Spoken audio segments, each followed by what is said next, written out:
So it's been a few months now since I've recorded one of these. And when last I was doing one, I had been implementing some custom customization points in the engine. And I used that to prototype instancing and using the depth buffer. I had a little 3D demo and some render states like stencils. I probably mentioned during that I was going to wait to finally submit all of that until I had gotten Vulkan implemented, and after that hashed out what works, what doesn't with the current API, and how to make it dovetail so that it would work for either backend. And since then I have gotten Vulkan underway. This is what you're seeing here, an example done in the fishies example. It's done in Vulkan.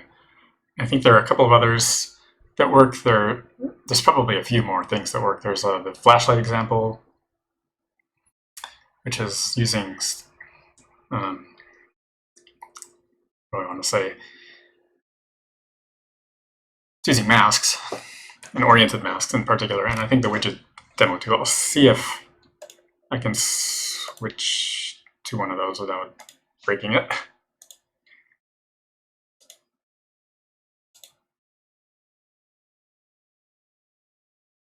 Right, so there we have that, and I believe another one that works is the widgets.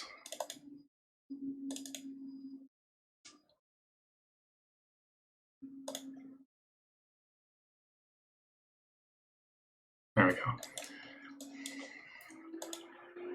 So these are all in Vulkan, and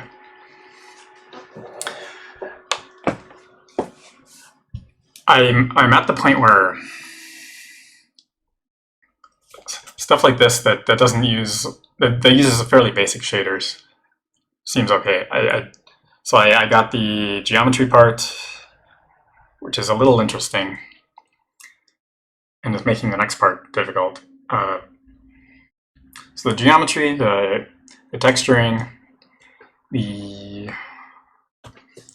just the general state of things, and basic shaders so far works, but the snapshots do not.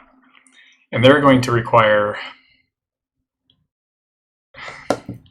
they're in trouble because whereas in OpenGL you can kind of push things on a stack and pop them off, in this everything has to be its own little bin. So I'm not quite sure how to structure that, and it's stalled the project for now. Basically, you create a dependency graph, and so far so good, but how to fan the geometry out among them is where I'm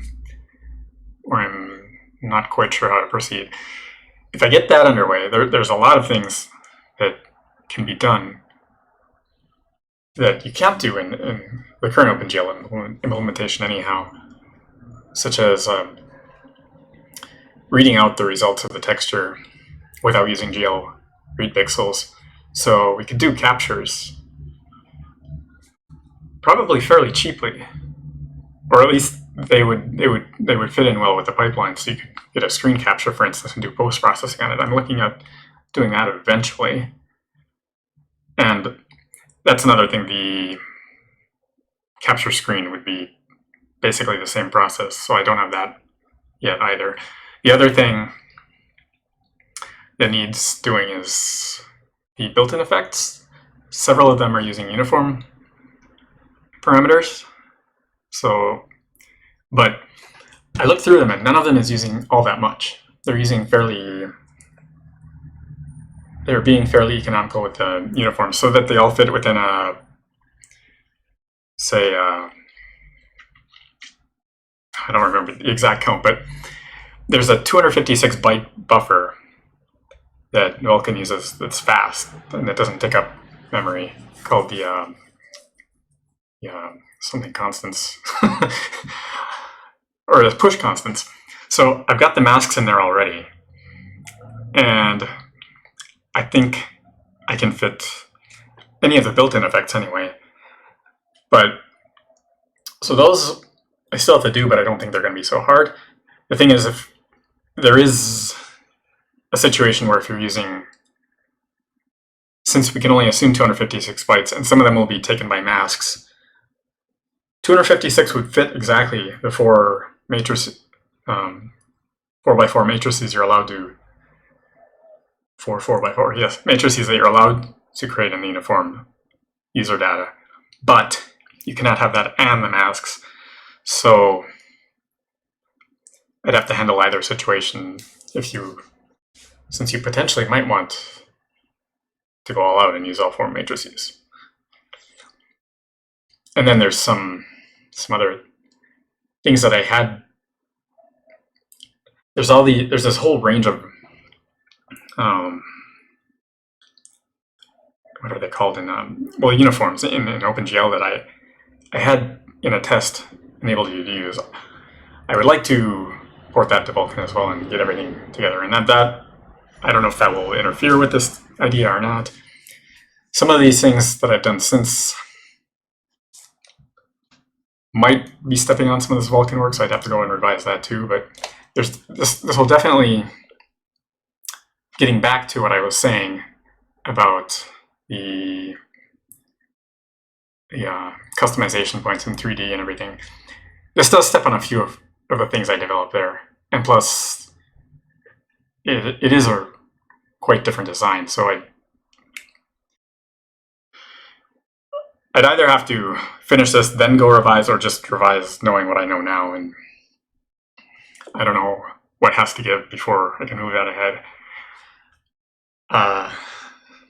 Some of this could potentially be turned into a WebGPU plugin, or not plugin, but port backend down the road.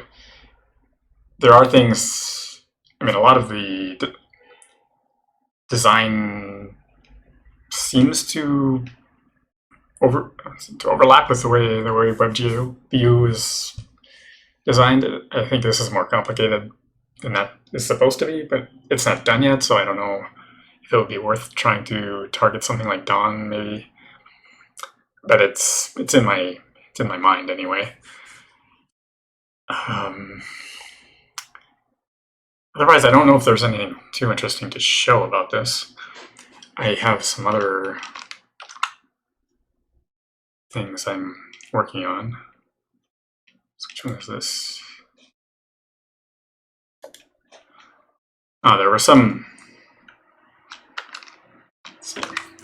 There were some things I added in Solar itself, the normal stock version.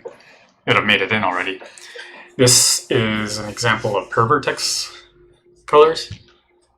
I think I'm showing strokes and fills, kind of a mishmash of these.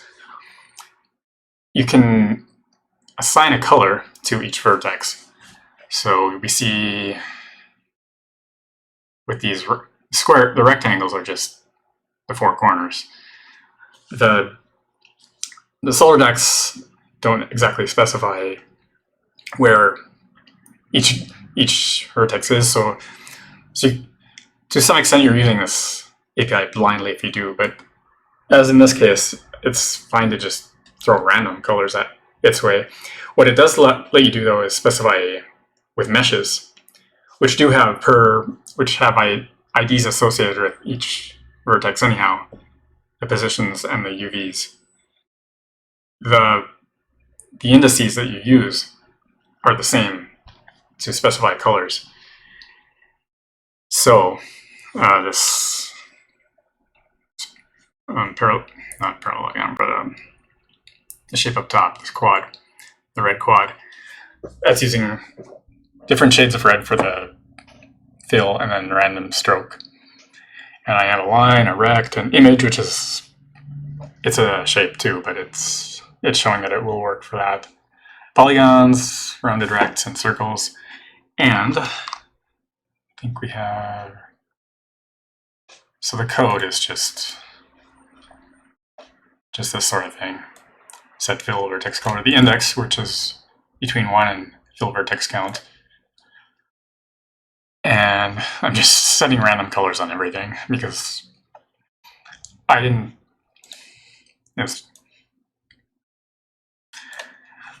fancy making much more of a test. The stroke is similar, it's stroke vertex count. And it's really about all there is to it. They will combine with the fill color or the stroke color if you specify those. So the final result will be, if you've only specified one, any per-vertex colors or the fill/stroke color, it will only use that. But if they're both there, then it'll multiply them by each other, so it'll modulate the colors. And but you won't pay for the cost unless you use per-vertex colors. So they're on-demand loaded the first time. And then also, I did this other thing, which is something in the Box2D API. There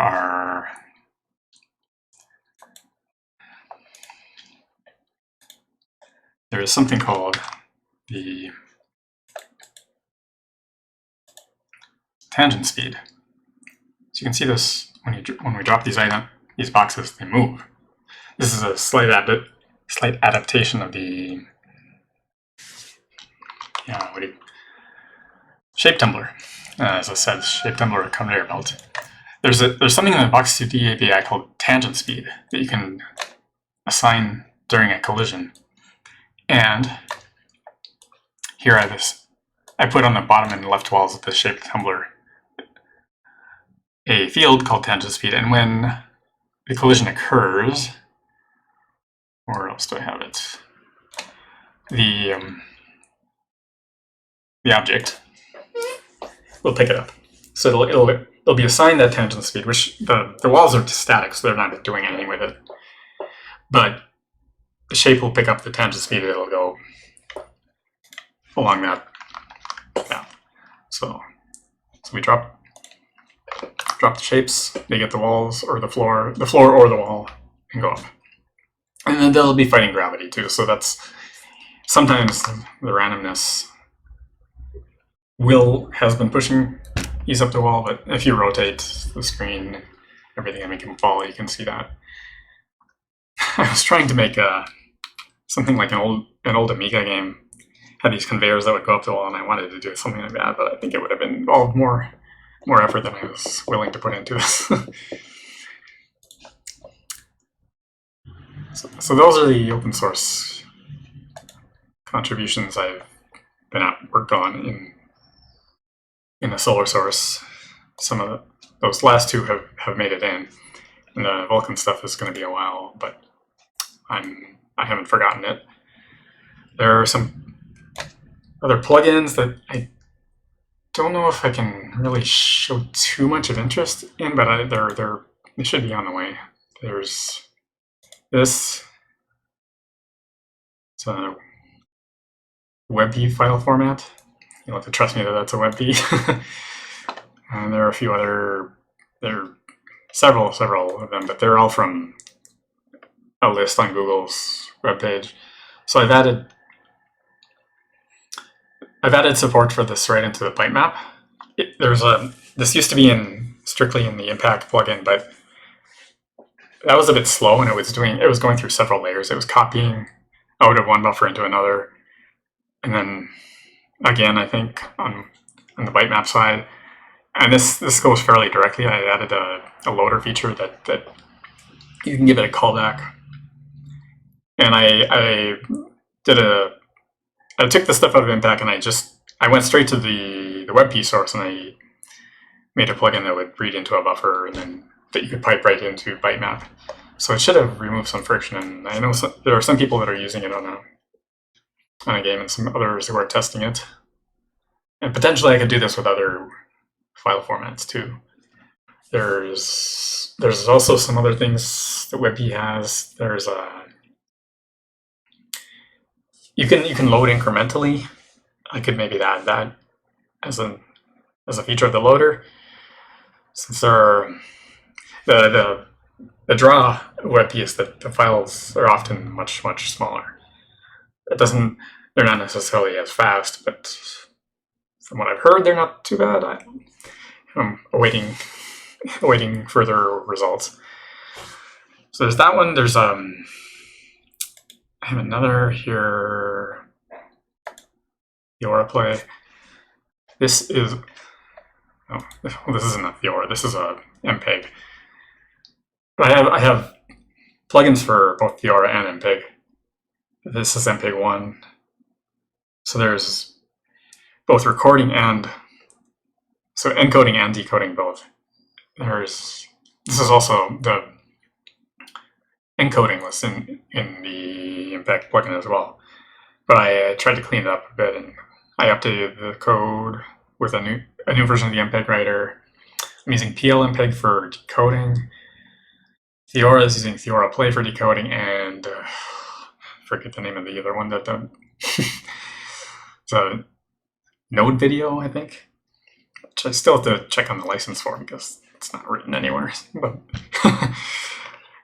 it seemed like it was something the author wanted publicly available, but I do need to check in on that.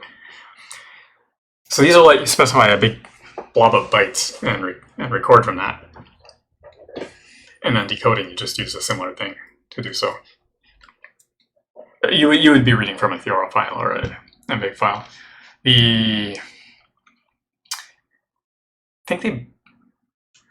I think they both will accept a file with an audio stream, but there's no audio decoding going on because at the moment there's no support for that installer to decode audio into a buffer. It's something I'd like to add, and I have a lot of things that could use it, but it's not there yet. So these are just strictly video. But the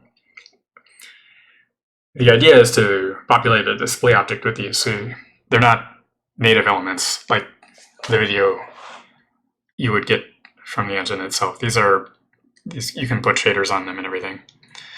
The big trouble with them now is that they're going into RGB buffers, but they're decoding into YUV. And there's a step there where they've got to do that, and it's not going to be the fastest thing in the world because it's all done in software and it's all serial and so on. Down the road, potentially we could add red file formats and red-green file formats. So one component and two component file formats, and use, say, external textures and pipe the results into that. So then you can have the luminance and the chroma channels, and then decode in the shader, which would be fully parallel and everything. So it's something I'm considering, but it's not there yet. I think that's where I'll cut this one off. There's a few other plugins I have, and I'm going to be showing a couple of these in the next steps, but I'll bring this one to a close right here.